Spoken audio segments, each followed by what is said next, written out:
1940 жылдың мамыр айы. Қазақ даласы көктемнің жұпар иісіне бөленген шақ еді. Жетісу өңіріндегі шағын ғана Қараөзек ауылы таңмен бірге оянып, тіршілігі қыза түсетін. Таң атқаннан сиыр сауылып, самауырын қайнап, ер адамдар егістікке бет алатын.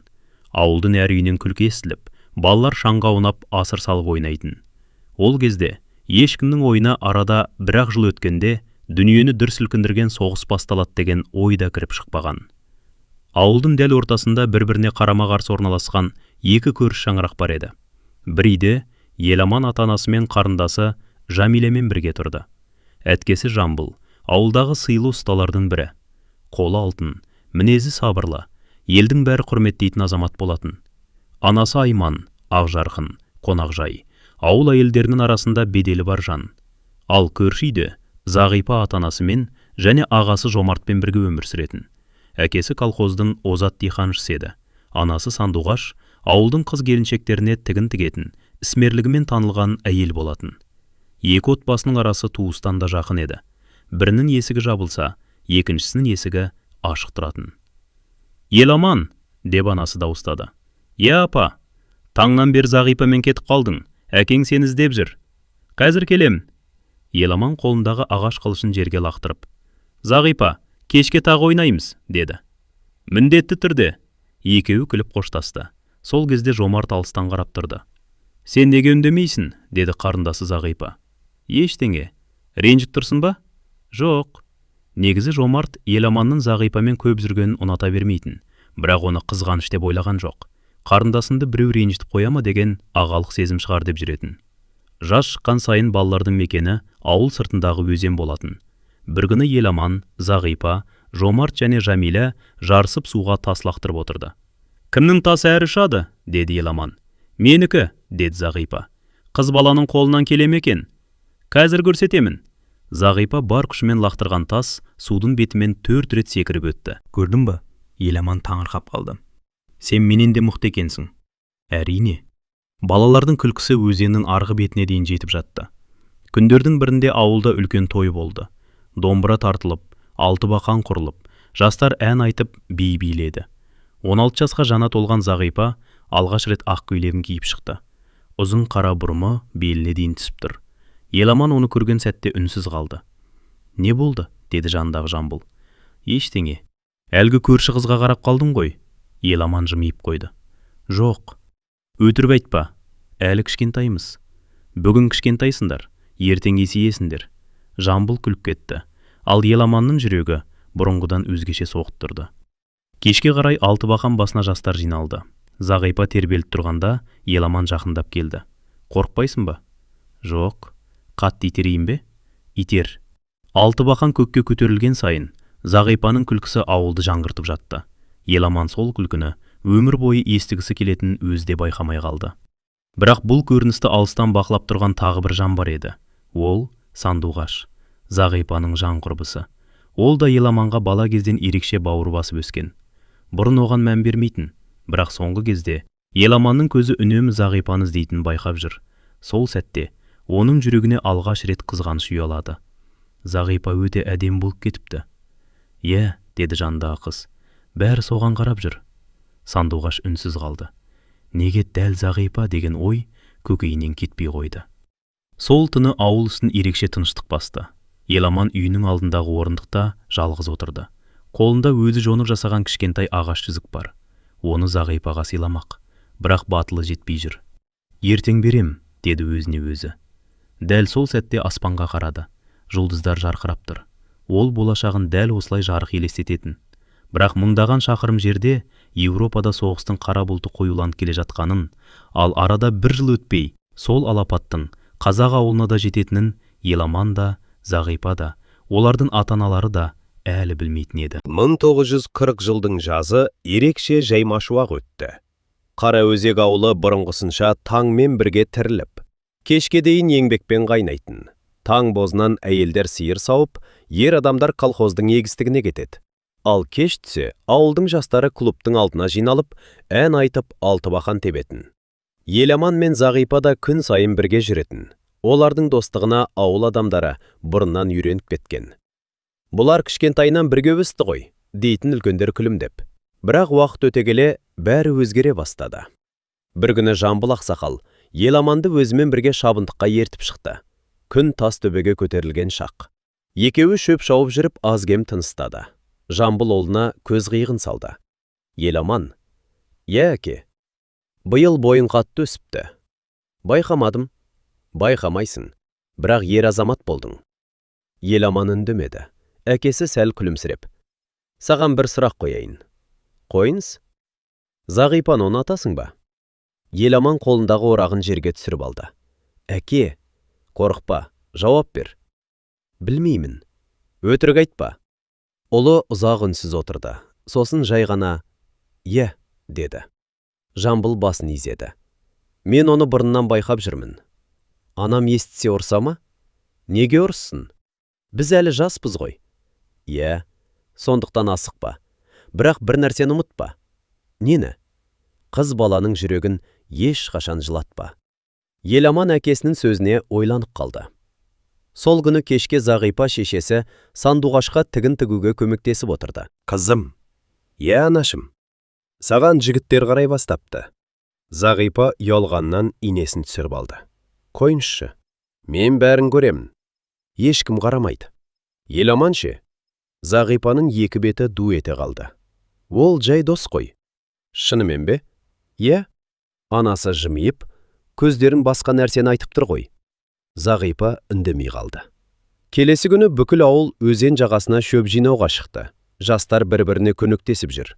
Түске таман бәрі демалуға отырғанда, Жомарт байқамай Еламан мен Зағипаның оңаша сөйлесіп тұрғанын көрді. «Шаршадың ба?» деді Еламан. «Аздап. Су әкеліп берейін». «Өзім барамын». «Жоқ». Еламан шелек алып өзенге қарай жүгіріп кетті. Жомарт бәрін үнсіз бақылап тұрды. Жүрегі бір түрлі мазасызданды. «Не болды?» деп сұрады жанындағы Жамиля. «Ештеңе». «Әлде...» «Не?» «Әлде ағамды қызғанып тұрсың ба?» Жомарт күлген болды. «Есің дұрыс па? Онда неге қабағың түсіп кетті?» Жомарт жауап бермеді. Өйткені өзі де жүрегіндегі сезімді түсіне алмай жүрген. Күзге қарай ауыл мектебі қайта ашылды. Еламан мен Зағипа соңғы сыныпта оқып жүрді. Сабақтан кейін олар бұрынғыдай бірге қайтатын. Бір күні жаңбыр құйып кетті. Балалар мектептен жүгіріп шықты. Еламан үстіндегі күртесін шешіп: «Мә, жауып ал». «Ал өзімше?» «Менің ештеңем болмайды. Су болып қаласын». «Ештеңе етпейді».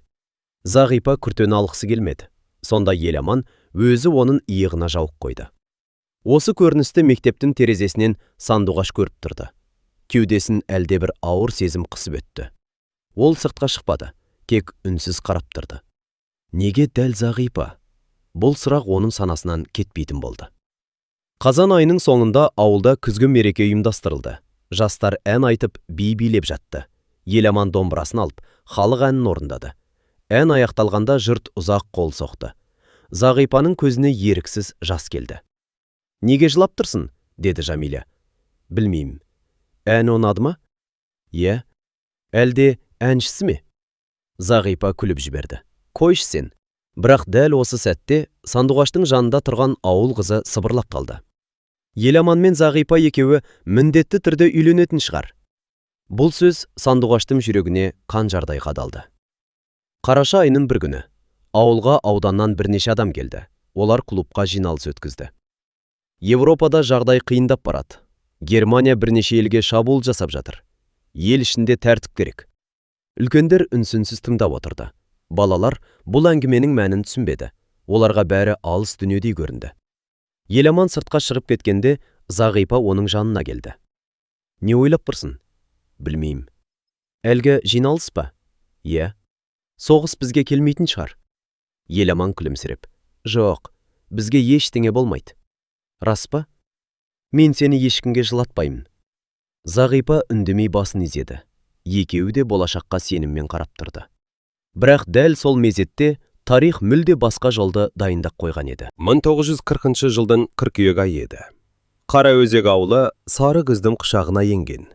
Егістік алқаптарынан астық жиналып, қырмандарға алтын түсті бидай үйіліп жатқан шақ. Кешкілік ауыл көшелерінде ән шырғалып, жастар Алтыбақан басына жиналатын. Сол күндері Еламан мен Зағипа 17 жасқа толған еді. Бала күннен бірге өскен екеуі енді бір-біріне бұрынғыдай еркін қарай алмайтын болды. Көздері тиісе қалса, екеуі де төмен қарап үнсіз жымиып қоятын. Бір кеште ауыл сыртындағы төбеге Еламан жалғыз көтерілді. Қолында кішкентай ғана ақ орамалға түйілген бір зат бар. Біраздан кейін алыстан Зағипа көрінді. «Ұзақ күттіріп қойдың ба?» деді ол демін басып. «Жоқ, мен де жаңа келдім». Екеуі қатар отырып, күннің батқанын үнсіз тамашалады. Сәлден соң Еламан қалтасынан кішкентай ағаштан ойып жасаған жүзікті шығарды. «Мынаны саған арнап жасадым». Зағипа таңырқай қарады. «Өз қолыммен бе?» «Иә». «Қандай әдемі?» «Ұнамаса?» «Жоқ, өте ұнады». Зағипа жүзікті саусағына тағып көрді. Дәл өзіне арналғандай жарасып тұр. «Еламан?» «Иә». «Неге сыйладың?» Еламан біраз үнсіз қалды. Жүрегі атша тулап тұр. Ақыры батылдық жинап, «Өйткені мен сені жақсы көремін». Зағипа сілейіп қалды.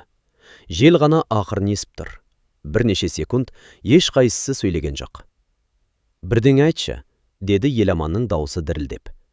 Зағипа көзін төмен түсіріп күлімсіреді. «Мен де...» «Не?» «Мен де сені жақсы көремін». Еламан алғаш рет өзін дүниедегі ең бақытты адамдай сезінді. «Рас па?» «Рас». «Сонда...» «Иә». «Енді сен менің қызым боласың ба?» Зағипа ұялғаннан жүзін қолмен жауып алды. «Боламын». Еламан қуаныштан не істерін білмей қалды. «Ант етемін, Зағипа, өмір бойы сені жылатпаймын». «Мен де сені өмір бойы күтемін». Екеуі алғаш рет қол ұстасты. Сол күннен бастап, ауыл жастары олардың бір-бірін ұнататын сезе бастады. Алтыбақанға бірге келеді, сабақтан бірге қайтады. Өзен жағасында бірге серуендейді. Еламан Зағипаның ауыр шелегін көтеріп береді. Қыз тоңса, үстіндегі шапанын шешіп жауып қояды. Ал Зағипа Еламанға анасы пісірген бауырсақ пен құрт алып шығады. Екеуі үшін өмірдің ең үлкен бақыты бірге өткізген әрбір күн еді. Бірақ бұл бақыт бәріне бірдей ұнай қойған жоқ. Бір күні сандуғаш құрбысымен келе жатып, Зағипа мен Еламанның қол ұстасып келе жатқанын көрді. Жүрегі шым ете қалды. «Олар арасында кездесіп жүр екен», деді жанындағы қыз. Сандуғаш үндемеді, көзіне жас толды. Өйткені бала кезден бері Еламанға деген сезімін ешкімге айтпаған еді, тіпті Зағипаның өзіне де. Ал Жомарт болса басқа себеппен мазасызданды. Кешке қарай Зағипаны күтіп алды. «Қарындас». «Иә аға». «Еламанмен кездесіп жүрсіңдер ме?» Зағипа үндемей қалды. «Айт». «Иә». «Қашаннан бері?» «Жақында». Жомарт ауыр күрсінді. «Еламан жаман жігіт емес». «Білем. Бірақ сен менің жалғыз қарындасымсың. Ол мені ешқашан ренжітпейді. Соған сенесің бе?» «Иә». «Онда мен де сенем». Жомарт қарындасын басынан сипады. «Бақытты болсаң болды». Қараша айының соңында ауылда үлкен кеш өтті. Домбыра тартылып, ән айтылды. Еламан халықтың алдында тұрып, «Бұл әнді мен жүрегіме ең жақын адамға арнаймын», деді. Бүкіл ауыл Зағипаға қарап кетті. Қыз ұялғаннан төмен қарады. Ән аяқталған кезде үлкендер бір-біріне күлімсіреп, екеуі бір-біріне жарасып тұр. Бұйырса, бірнеше жылдан кейін пойында көрерміз. Екеуі бала күннен бірге өсті ғой, деп әңгімелесті. Еламан сол кеште Зағипаны үйіне дейін шығарып салды. Үйдің қақпасының алдына келгенде, «Келер жылы мектепті бітіреміз». «Иә». «Сосын әкемнен рұқсат сұрайым». «Не үшін?» «Сені ресми түрде айттыру үшін». Зағипаның жүзі бал-бұл жайнады. «Сонда шынымен?» «Иә, мен сені әйелім етемін». Зағипаның көзінен қуаныш жасы сырғып түсті. «Мен күтемін, Еламан. Көп күттірмеймін». Екеуі қоштасып тұрған сәтте ауылдың пошташысы атпен шауып келе жатты. Ол ауданнан жаңа ғана келген газеттерді алып келе жатқан еді. Газеттің бірінші бетінде Еуропадағы соғыс туралы суық хабарлар көбейіп бара жатқанмен, Қараөзек ауылының жастары ол қасіреттің жақын арада өз тағдырларын тас талқан ететінін әлі сезбеген еді. Қыс кетіп, жер бусанып, бәйшешектер қылтиып шыға бастаған шақ. Қараөзек ауылда көктеммен бірге жаңарып, әр үйдің ауласында қызу тіршілік басталды. Әйелдер құрт шайып, ер адамдар жер жыртып, жастар көктемгі жұмыстарға көмектесіп жүрді. Ал Еламан үшін сол көктемнің ең үлкен қуанышы Зағипамен өткізген әрбір сәт еді. Екеуі кездесіп жүргендеріне жарты жылдан асып қалған. Ауыл адамдарда олардың бір-бірін жақсы көретін жасырын емес, ашық айтып жүретін. Бұйырса, күзде тойларын шерміз дейтін үлкен әжелер. Екеуі бір-біріне жаратылған балалар ғой. Бір күні кешке Еламан әкесі Жамбылдың қасына келді. Әкесі қораның жанында ер тоқымды жөндеп отыр екен. Әке, «Иә балам, сізбен ақылдасайын деп едім». Жамбыл ұлының жүзіне қарап жымиды. «Айта бер». «Мен Зағипаға үйленгім келеді». Әкесі үндемей қалды. Біраздан кейін ғана «Осы сөзді қашан айтар екен деп күтіп жүретін» деді күліп. Еламан таңырқап қалды. «Сіз қарсы емессіз бе?» «Неге қарсы болайын? Біз әлі жаспыз ғой». «Жассыңдар, бірақ бір-біріңді бала кезден танисыңдар, бір-бірінің мінездеріңді білесіңдер. Одан артық не керек?» Еламанның жүзі жадырап сала берді. «Онда егін егіліп болған соң Зағипаның әкесіне өзім барамын». «Рас па, әке?» «Әрине». Еламан қуаныштан әкесін құшақтап алды. Сол күні кешке ол Зағипаны ауыл сыртындағы ескі теректің түбіне шақырды. Бұл екеуінің ең сүйікті орны. Кішкентай кездерінен бері барлық сырларын осы жерде бөлісетін. Зағипа келгенде Еламан ерекше көңілдеді. «Бір жақсы жаңалығым бар». «Қандай?» «Әкем келісімін берді». «Неге?» «Саған үйленуге». Зағипаның жүрегі дүрсілдеп кетті. «Шынымен бе?» «Иә». «Әкең не деді?» «Егін біткен соң қыздың әкесіне барам» деді. Зағипаның көзінен қуаныштың жасы мөлтілдеп шықты. «Мен бұны қанша күттім». «Мен де». «Еламан?» «Иә». «Біз шынымен бірге өмір сүретін болдық па?» «Бұйырса». «Үйіміз қандай болады екен?» Еламан күліп жіберді. «Кішкентай болса да өз үйіміз болады. Ал ауласында не өсіреміз?» «Алма ағашын». «Неге алма?» «Өйткені сен алманы жақсы көресің». Зағипа жымиып: «Сен бәрін есіңде сақтайды екенсің. Сен туралы еш нәрсені ұмытпаймын». Екеуі болашақ туралы ұзақ әңгімелесті. «5 баламыз болса ше?» деп күлді Зағипа. «Аз емес пе?» «Онда 6. 7 болсын. Сонша баланы қалай асыраймыз?» «Мен күндіз-түні еңбек етемін, ал мен саған көмектесемін. Сен тек күліп жүрсең болды». Зағипа Еламанның ойғына басын сүйеді. «Осындай күндер ешқашан бітпес екен». «Бітпейді. Уәде бер». «Уәде беремін». Еламан оның қолынан ұстап: «Қандай жағдай болса да, мен саған қайта ораламын. Мен де сені күтемін. Қанша жыл болса да, қанша жыл болса да».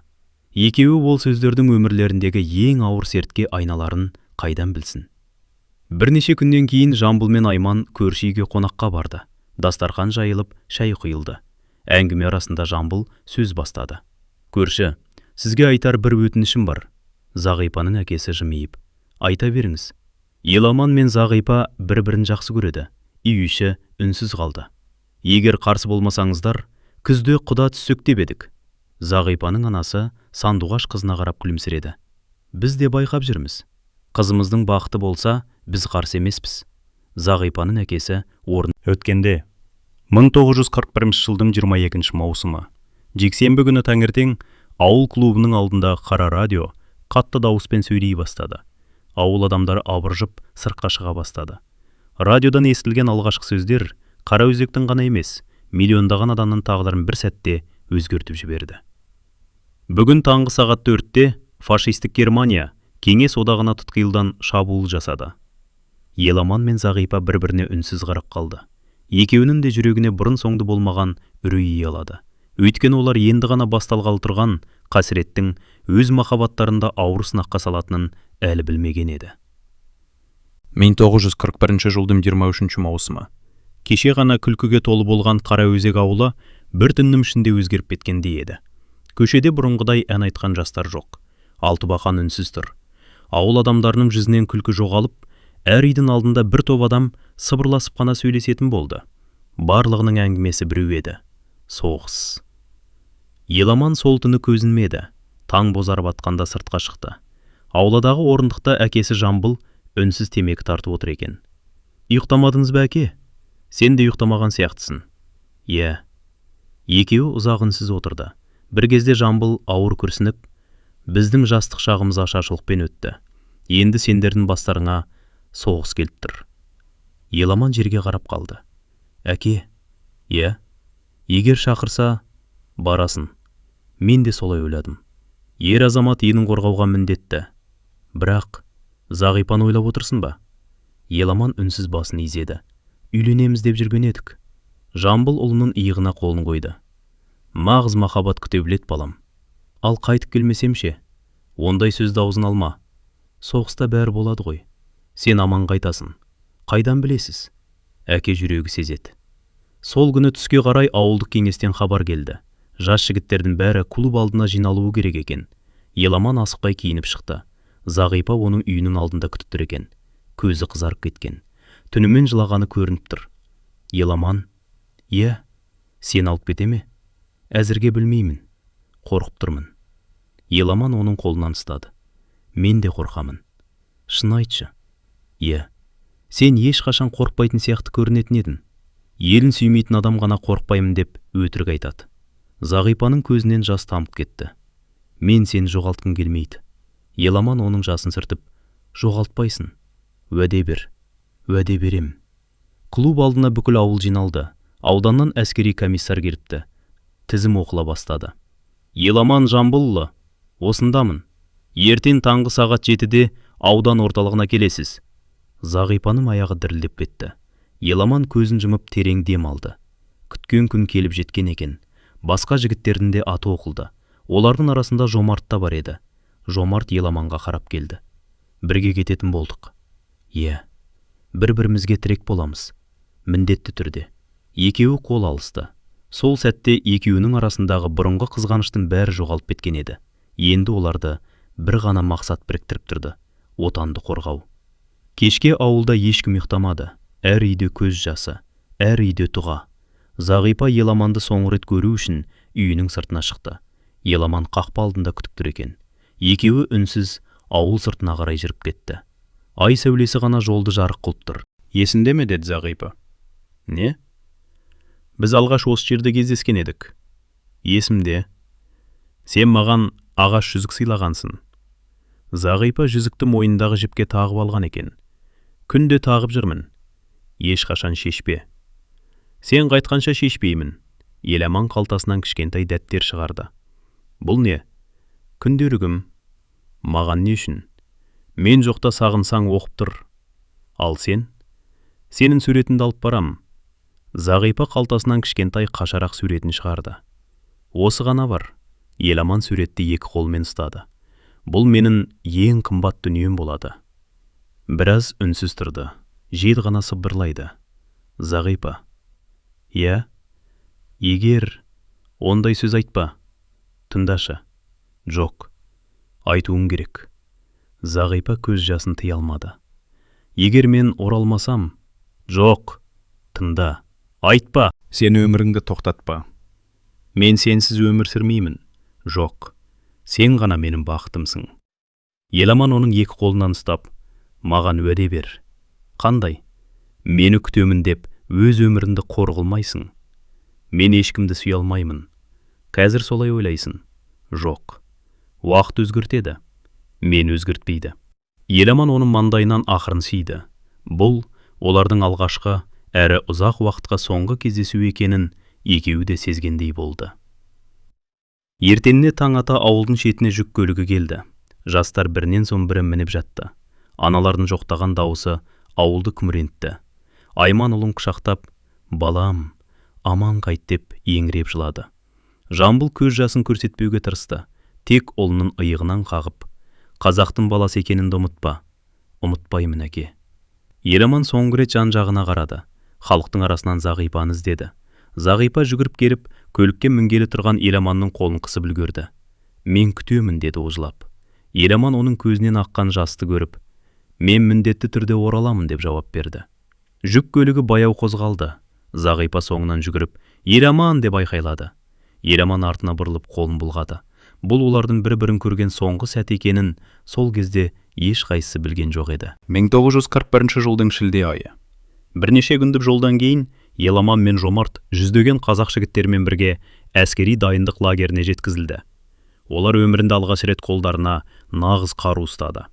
Таңғы 5-те тұрып, түн қараңғысына дейін жаттығу жасайтын.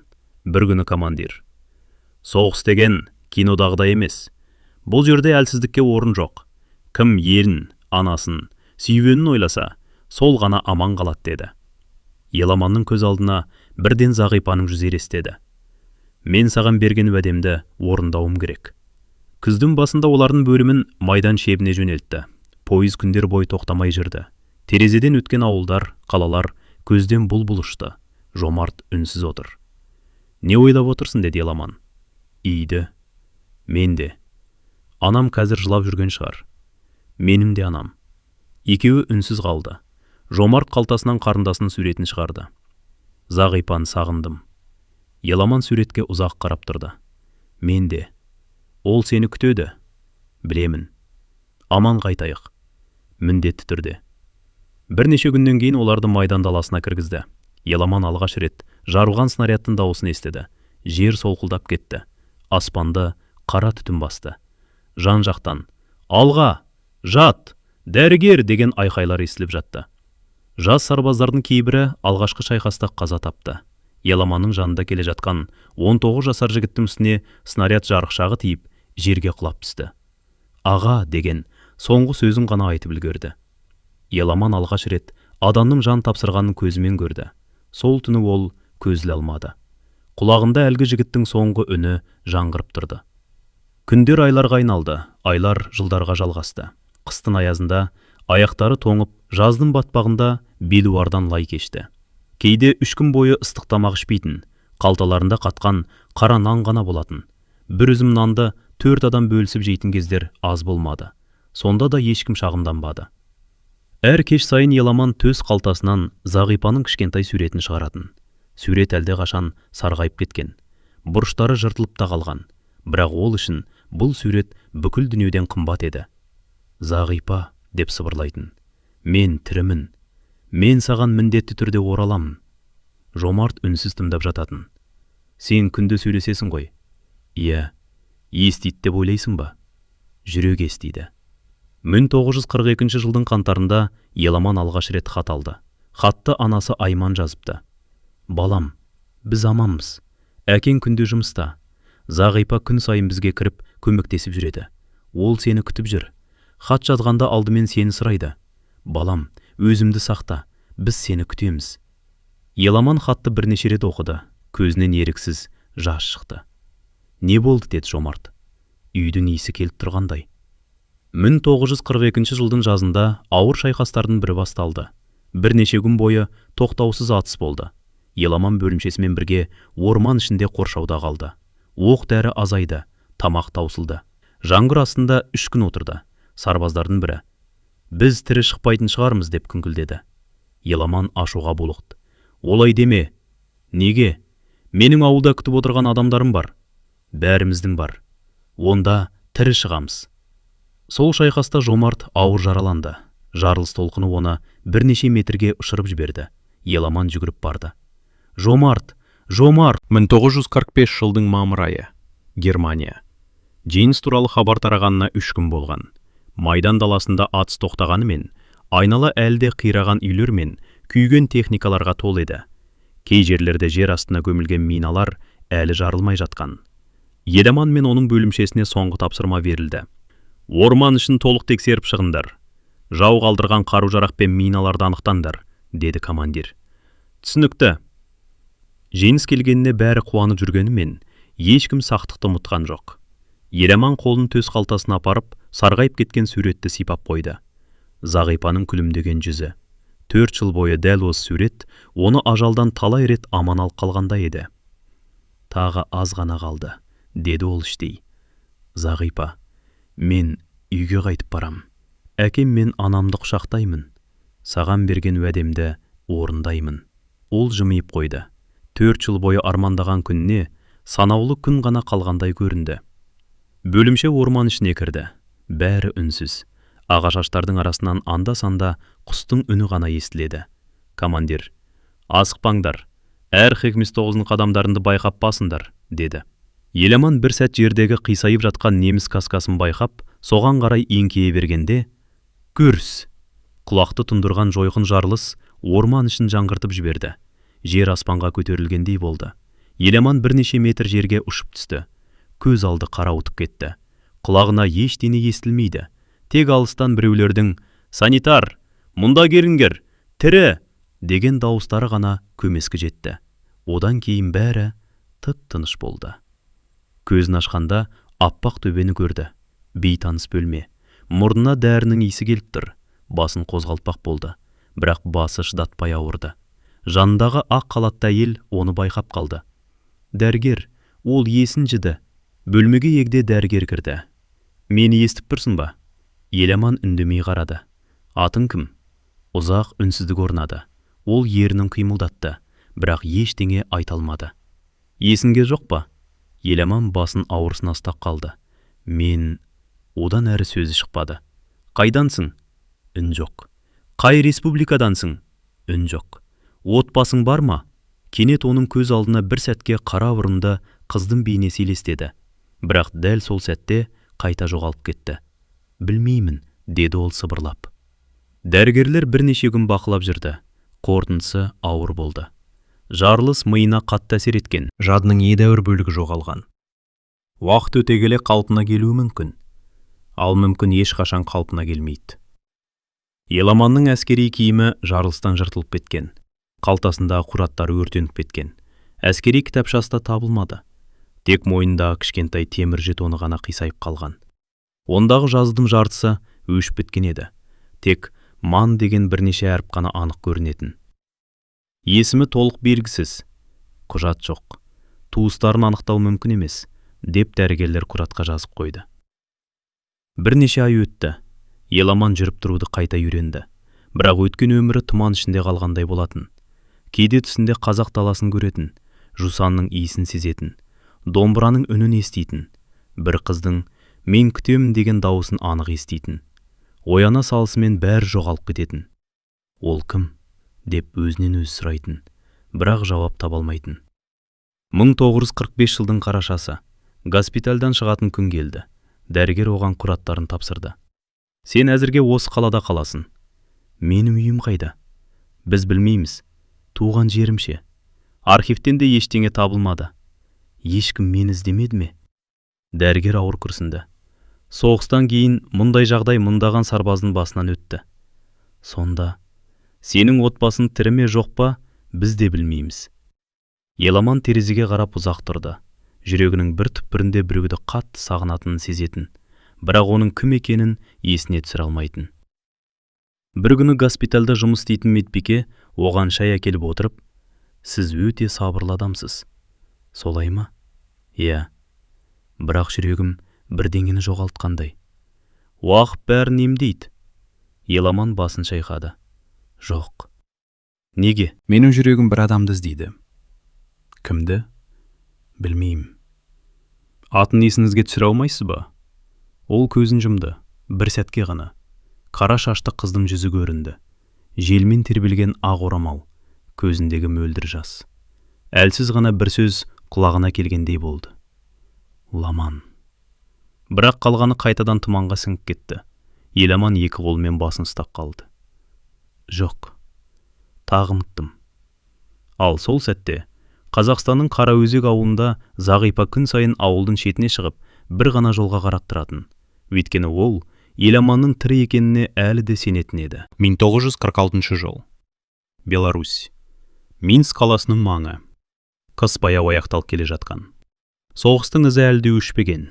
Қираған үйлердің орнына жаңалар салынып, көшелер қайта қалпына келтіріліп жатқан кез. Еламан әскери госпитальдан шыққанына 3 ай болған. Дәрігерлер оның денесі толық жазылғанымен, жадының қайта оралмайтынын айтқан еді. Ол өзінің кім екенін білмейтін, қайда туғанын білмейтін, әке-шешесінің тірі не өлі екенін де білмейтін, тіпті өз есінің толық қалай аталатынын да есіне түсіре алмайтын. Құжатқа оны Еламан деп жазып берген болатын.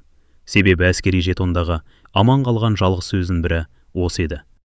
Бастапқыда күн сайын есіне түсіруге тырысты, бірақ қанша қиналса да, өткен өмірі қалың тұманның ар жағында қалып қойғандай болатын. Бір күні госпитальдің бас дәрігері: балам, өмір тоқтап қалмайды.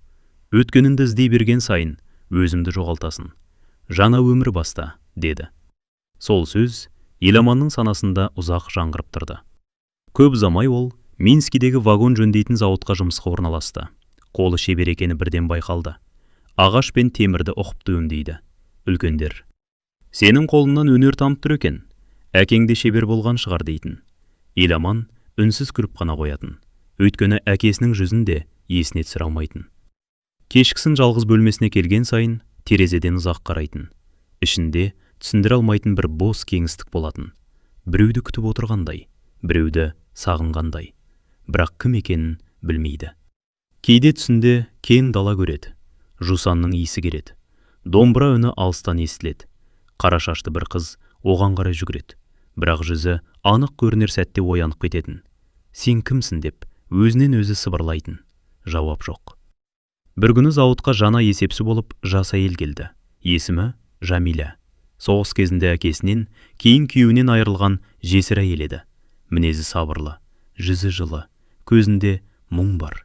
Алғашқы күні ол жұмысшылардың құжаттарын қарап отырғанда Еламанды көрді. Сіз жаңа жұмысқа тұрдыңыз ба? Иә. Атыңыз? Еламан. Қай жақтансыз? Еламан бір сәт үнсіз қалды. Білмеймін. Жамиля таңырқап қарады. Қалай? Соғыста жадымнан айырылдым. Жамиляның жүзі бірден өзгерді. Кешіріңіз, ештеңе етпейді. Сізге қиын болған шығар. Кейде өзімді бөтен адамның өмірін сүрегеп не сезінемін. Жамиля оның жанарына ұзақ қарап тұрды. Сол жанарда терең сағыныш жатқанын байқады. Уақыт өте келе олар жиі сөйлесе бастады. Жамиля оған кітап әкеліп береді. Кейде жұмыстан кейін бірге қайтады. Кейде қала саябағында ұзақ отырып әңгімелесетін. Есіңізге ештеңе түспей ме? Деп сұрайтын ол. Жоқ. Мүлде ештеңе ме? Кейде түс көрем. Қандай? Дала. Тағы? Бір қыз. Жүзі есіңізде ме? Жоқ. Есімі ше? Еламан басын шайқайтын. Жоқ. Жылдар өте берді. 1948 жыл. Зауыттағы жұрт олардың бір-біріне жақын екенін байқап жүрді. Бір күні бастығы. Еламан, жалғыз жүргенше үйленсеңші. Жамиля жақсы қыз.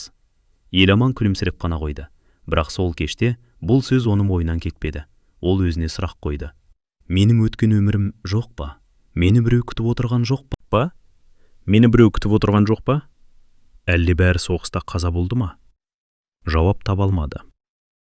Көктемнің бір күні ол Жамиляны өзен жағасына шақырды. Ұзақ үнсіз отырды. Сосын жай ғана: менің өткен өмірім жоқ сияқты. Жамиля үндемеді. Егер болғанның өзінде ол мені есіне түсірмейді. Өзіміз де есімізге түсіре алмайсыз. Иә. Онда бүгіннен бастап өмір сүріңіз. Қалай? Болашақпен. Еламан оның қолына қарады, баяу ғана ұстап. Жамиля? Иә. Менімен бірге жаңа өмір бастауға дайынсың ба? Жамиляның көзіне жас келді. Дайынмын. Осылайша Еламан тағдырдың басқа жолымен кетіп бара жатты. Ал мыңдаған шақырым жердегі қазақ даласында Зағипа әлі күнге дейін ауылдың шетіне шығып, соғыстан қайтатын жолға көз тігумен өмір сүріп жатқанын ол мүлде білмейтін. 1946 жыл. Қазақстан. Қараөзек ауылы. Жеңіс келгеніне бір жыл өтсе де, Қараөзек ауылының әр үйінде сағыныш пен мұң әлі сейілмеген еді. Бір үйге әкесі оралмады, бір үйге ұлы келмеді, бір үйге күйеуі қайтпады. Ал кейбір үйлерге хабар ошарсыз кеткен деген бір жапырақ қағаз ғана жеткен. Зағипа сол қағаздың келуінен күнде қорқатын. Күн сайын пошташы ауылға кіргенде жүрегі атқақтап кететін. Бәлкім бүгін Еламаннан хат келер деп үміттенетін. Бірақ хат келген жоқ. Жамбыл ақсақал мен Айман ана да ұлынан бір хабар күтумен өмір сүрді. Айман күнде таң намазынан кейін: «Я Алла, баламды аман қайта көргіз» деп дұға жасайтын. Жамбыл сырт көзге сыр бермегенмен, кешкісін үйдің алдына шығып, ауылдың кіреберіс жолына ұзақ қарап отыратын. Зағипа күнде сол үйге келіп көмектесетін. Отын жарады, су тасиды. Айманға тамақ жасауға жәрдемдеседі. Бір күні Айман оның қолын ұстап: «Қызым, иә апа, бізге осынша жақсылық жасап жүрсің. Сіздер маған бөтен емессіздер. Өмірімді күтіп өткізбе». Зағипа үнсіз қалды. Еламан келмей қалса ше? Ол келеді. Қайдан білесің? Жүрегім сезеді. Арада 2 жыл өтті. 1948 жыл. Ауылға соғыстан аман қалған сарбаздар біртіндеп оралып жатты. Бір күні ауыл шетіне жүк көлігі тоқтады.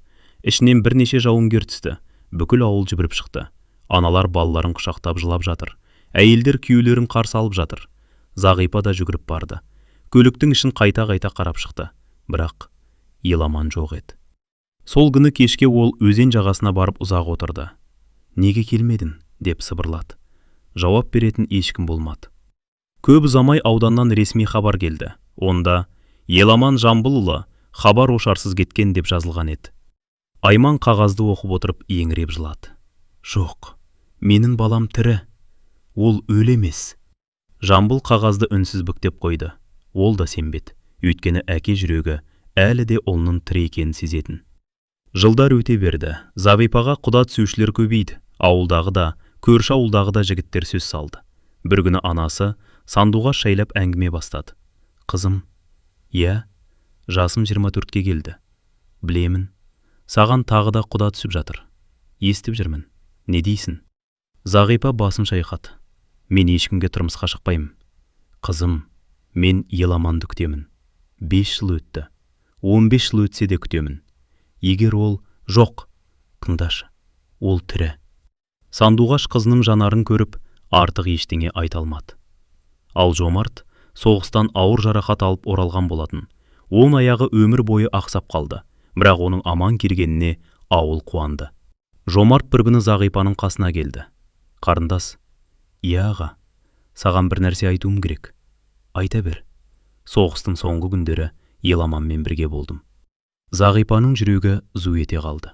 «Рас па?» «Иә». «Ол не деді?» Жомарт көзіне жас алды. «Ол сен туралы ғана айтты». «Не деді?» «Зағипаны күтімдер демеңдер. Егер мен кешіксем, бақытты болсын» деді.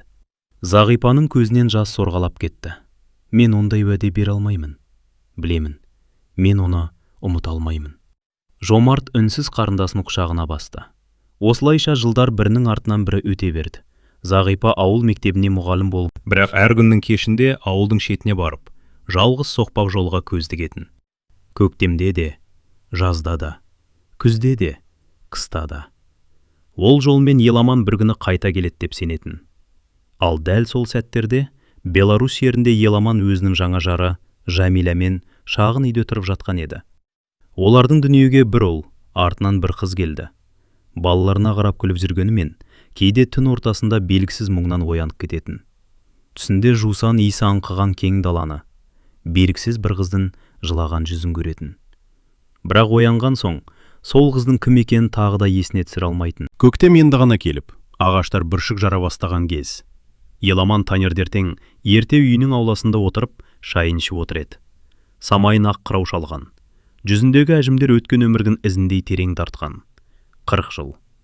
40 жыл бұрынғы соғыс енді ғана аяқталғандай көрінетін кейде. Сол күндердің елесі әлі күнге дейін түсінен кетпейтін. Бірақ сол түстердің мәнін ешқашан түсіне алмайтын.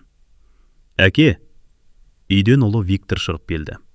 «Иә балам, пошта келіпті». «Маған ба?» «Иә».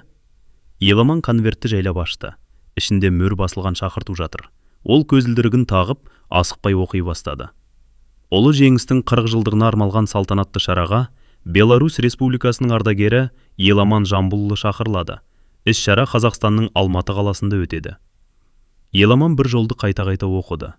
Қазақстан. Жүрегі белгісіз себеппен дүрсілдеп қоя берді. «Не болды әке?» деді қыз Наталья. «Білмейін. Жақсы хабар ма?» «Мені Қазақстанға шақырыпты». «Сонда барасыз ба?» Еламан үнсіз қалды. Неге екенін өзі де түсінбеді. Бірақ әлгі сөзді оқығаннан бері жүрегі мазасызданып тұр. Кешке жұмыстан Жамиля келді. Қолындағы сөмкесін үстелге қойып, «Бүгін бәрін неге үндемей отырсыңдар?» деп күлімсіреді. «Анашым, әкемізді Қазақстанға шақырыпты», деді қызы қуана. «Рас па?» Еламан қағазды созды. Жамиля мұқият оқып шықты. «Бұл үлкен құрмет қой». «Иә, бірақ неге көңілсіз отырсың?» Еламан терезеге қарап ұзақ отырды. «Жамиля, иә, Қазақстан деген сөзді оқығаннан бері не болды?» Ішім біртүрлі болып кетті. «Денсаулығың ауырды ма?» «Жоқ». «Онда біреу мені күтіп отырғандай сезім кетпей қойды». Жамиля үндемеді. 40 жыл бірге тұрған жарының мұндай күйін алғаш көру еді. Түн ортасы. Еламан шошып оянып кетті. Маңдайынан тер сорғалап тұр. «Тағы сол түс пе?» Жамиля оның жанына отырып сұрады. «Иә». «Бұл жол не көрдің?» «Кең дала». «Тағы?» бір қыз. Жүзі көрінді ме? Жоқ. Тағы не болды? Ол маған қарап жылап тұрды. Бірдеңе деді ме? Еламан көзін жұмып есіне түсірмек болды. Иә. Не деді? Не? Қалғанын есіме түсіре алмадым. Жәмилә оның қолынан ұстады. Қорықпа. Мен қорықпаймын. Онда не мазалайды? Менің бір өмірім жоғалып кеткен сияқты. Бір аптадан кейін жолға дайындық басталды. Жәмилә өзі дүкен аралап, Еламанға жаңа костюм алып берді. Мынаны киесің. Қажеті жоқ еді ғой. Бар. Ескі костюмінде жарайды. Жоқ. Неге? Сен бүгін жай адам емес, соғыс ардагері ретінде бара жатырсың. Сен әрқашан мені ойлайсың. Жәмилә күлімсіреп, оның жағасын түзеп қойды. 40 жыл бұрын өміріме кездейсоқ келдің. Иә. Бірақ сол күннен бері бір ретте өкінген емеспін. Еламан әйелінің жүзіне ұзақ қарады. Ол осы әйелмен 40 жыл өмір сүрді. Қиындықты да, қуанышты да бірге көрді. 2 бала тәрбиеледі. Жәмилә оның ең сенімді серігі болды. Бірақ жүрегінің ең терең түкпірінде түсініксіз бос орынның бар екенін ол ешқашан сездірмейтін. Жол жүретін күнде келді. Минск әуежайында бірнеше ардагер жиналып тұр. Ұлы мен қызы әкелерін құшақтап қоштасты. Әке, суретке көп түсіміз. Міндетті түрде. Қазақстаннан бізге бірдеңе әкелуді ұмытпаңыз. Еламан күліп. Әкелемін. Балалар кейін шегінді. Ең соңында Жәмилә ғана қалды. Ол Еламанның пальтосының жағасын түзеп қойды. Суық тиіп қалмасын. Уайымдама. Дәрілеріңді уақытында іш. Ішемін. Ұшақта көп жүрме. Жарайды. Екеуі үнсіз қалды. Бір кезде Жәмилә жай ғана. Еламан? Иә? Қазақстанға барған соң? Не болды? Егер жүрегім саған бір нәрсені есіңе түсірсе? Еламан таңырқап қарады. Нені айтып тұрсың? Жәмилә күлімсірегенмен көзінде мұң байқалды. Кейде адамның жүрегі басынан бұрын есіне алады. Сен неге олай дедің? Соңғы күндері сен өзгеріп кеттің. Рас па? Иә. Мен өзім де түсінбеймін. Бар. Қорықпайсың ба? Неден? Мүмкін мен... Жәмилә оның сөзін бөліп жіберді. 40 жыл бірге өмір сүрдік. Иә. Егер Алла саған жоғалған өміріңді қайтаратын болса, мен оған қарсы болмаймын. Еламан үнсіз қалды. Көзінен белгісіз бір жас жылт етті. Әуежайда ұшаққа отырғызу басталғаны хабарланды. Ол соңғы рет артына бұрылып қарады. Жәмилә күлімсіреп қолын бұлғап тұр. Бірақ әйел жүрегі әлде қашан сезген еді. Бұл сапардан кейін күйеуі бұрынғы Еламан болып қайтпайтынын. 1985 жыл. Мамыр айы. Алматы қаласы. Республика сарайының алды адамға лық толы еді. Әскери киім киген қариялар. Кеудедері медальға толы ардагерлер. Әр республиканың делегациясы бір-бірімен құшақтасып, соғыстың ауыр күндерін еске алып жатыр. Беларусь делегациясының ортасында Еламан үнсіз келе жатты. Алматыға аяқ басқалы бері оның жүрегі тыным таппай қойған. Көшедегі қазақша сөйлеген адамдар, домбыраның үні, жусанның иісіндей аңқыған самал. Бәрі оған біреуді еске түсіретін, бірақ кімде екенін айта алмайтын. Салтанатты жиын басталды. Жүргізуші әр өңірден келген қонақтары таныстырып жатты. Бір кезде, ендігі кезекте Қазақстанның еңбек сіңірген ұстазы, өмірін ауыл балаларының тәрбиесіне арнаған, соғысқа кеткен азаматтардың тағдырын зерттеген ұстаз Зағипа Жомартқызы шақырылады. Залду қол шапалақтады. Еламан басын көтерді. Сахнаға ақ жаулық таққан, жүзі мейірімге толы егде әйел көтеріліп келе жатты. Ол микрофонға жақындап, «Құрметті ардагерлер» деген сәтте, Еламанның жүрегі тоқтап қалғандай болды. Бұл дауыс. Осы дауысты ол 40 жыл бойы түсінде естіп білген. Зағипа да залға көз жүгіртіп келе жатып, алдыңғы қатарда отырған бір адамға көз түсті. Ол демін ішіне тартып қалды. Қолындағы қағаз дірілдей бастады. Самайына ақ кірсе де, жанары өзгермеген. Бұл Еламан еді. Екеуі бір-біріне үнсіз қарап қалды. Залда жүздеген адам отыр. Бірақ дәл сол сәтте екеуі үшін бүкіл әлем жоғалып кеткендей болды. Зағипаның көзінен жас сырғып түсті. Ерні әрең қимылдады. Еламан. Осы бір ғана сөз Еламанның санасында найзағайдай жарқ етті. Өзен жағасы, алты баққан, ақ көйлек, ағаштан ойылған жүзік, жамбыл, айман. Мен күтемін, мен міндетті түрде ораламын. Жарылыс, госпиталь, ұмытылған 40 жыл. Бәрі бір сәтте есіне түсті. Зағипа, деп сыбырлады ол. Көзінен жас парлап ақты. Екі қолмен басын ұстай алды. Жоқ, мен бәрін есіме түсірдім. Ол орнынан тұра бергенде, көзі қарауытып, есінен танып жерге құлады. Жұрт орындарынан атып тұрды. Дәрігер, жедел жәрдем шақырыңдар. Зағипа сахнадан жүгіріп түсті. 40 жыл күткен адамы дәл алдында жатыр. Ол Еламанның басын тізесіне қойып, Еламан, мен осындамын, мен сені күттім, деп еңіреп жылады. Дәрігерлер бірнеше минуттан кейін Еламанды есін жиғызды. Көзін ашқан бетте ол айналасына емес, бірден Зағипаны іздеді. Зағипа, иә, бұл түс емес пе? Жоқ, сен шынымен тірісің бе? Иә, Еламан. Екеуі үнсіз жылап отырды. Біраздан кейін олар республика сарайының бақшасына шықты. 40 жыл бұрын қоштасқан екі жүрек алғаш рет ешкімсіз оңаша қалды. Ұзақ уақыт үнсіз отырды. Ақыры Еламан сөз бастады. Кешір мені. Зағипа басын шайқады. Сен кінәлі емессің. Мен сені тастап кеткендей болыппын. Жоқ, мен бәрін ұмытып кетіппін. Оны өзің қалаған жоқсың. Мен саған берген уәдемді орындай алмадым. Зағипа көз жасын сүртіп күлімсіреді.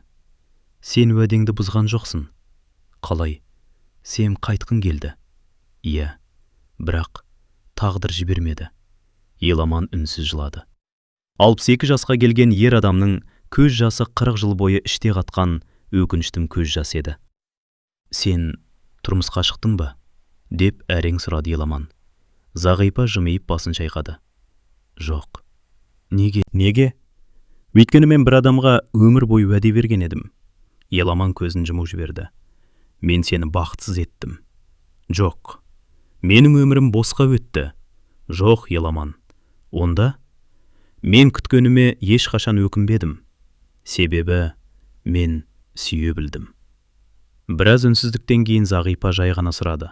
Сенің отбасың бар ма? Еламан басын изеді. Иә. Жарының аты кім? Жамиля. Балаларың ше? Ұлым мен қызым бар. Зағипа күлімсіреп. Демек Алла сені жалғыз қалдырмаған екен. Жамиля өте жақсы адам. Мен соған қуаныштымын. Ол мені 40 жыл бағып қақты. Онда соған аман бар. Ал сен? Менің өмірімде бос өткен жоқ. Неге? Мен мыңдаған бала тәрбиеледім. Олар менің балаларымдай болды. Күн еңкейіп бара жатты. Еламан қалтасынан баяғы ағаш үзіпті шығарды. Жарылыстан кейін жоғалды деп ойлаған. Сөйтсе оны госпиталда медбике сақтап қалып, кейін құжаттармен бірге беріпті. Ол жүзікті Зағипаның алақанына қойды. Бұл сенікі. Зағипа көз жасын тыя алмады. Мендегісі де сақтаулы. Ол мойнынан жіпке тағылған ескі ағаш жүзікті шешіп көрсетті. 45 жыл. Екі жүзікте сақталған, екі жүректе сақталған. Бірақ тағдыр екеуін екі түрлі жолмен жүргізген. Еламан орнынан тұрды. Қоштасатын уақыт келді. Зағипа да орнынан көтерілді. Екеуі үнсіз құшақтасты. 40 жылдық сағыныш бір ғана құшаққа сыйып кеткендей еді. Рахмет, күткенің үшін. Рахмет, оралғаның үшін. Еламан артына бұрылып ұзап бара жатты. Бір сәтке тоқтап, соңғы рет қарады. Зағипа сол баяғыдағыдай күлімсіреп тұр екен. Ол да қолын көтеріп қоштасты. Кейбір махаббаттың бақыты бірге өмір сүру емес. Кейбір махаббаттың бақыты бір-бірін өмір бойы ұмытпай жүректе сақтай білу. Ал Зағипа мен Еламанның махаббаты дәл сондай мәңгілік махаббат болып қалды. Өмірден алынған оқиға негізінде жазылды. Кейіпкерлердің есімдері өзгертілген. Егер әңгіме көңіліңізден шықса, арнамызға тіркеліп, пікір қалдыруды ұмытпаңыз. Сіз қай өңірден көріп отырсыз?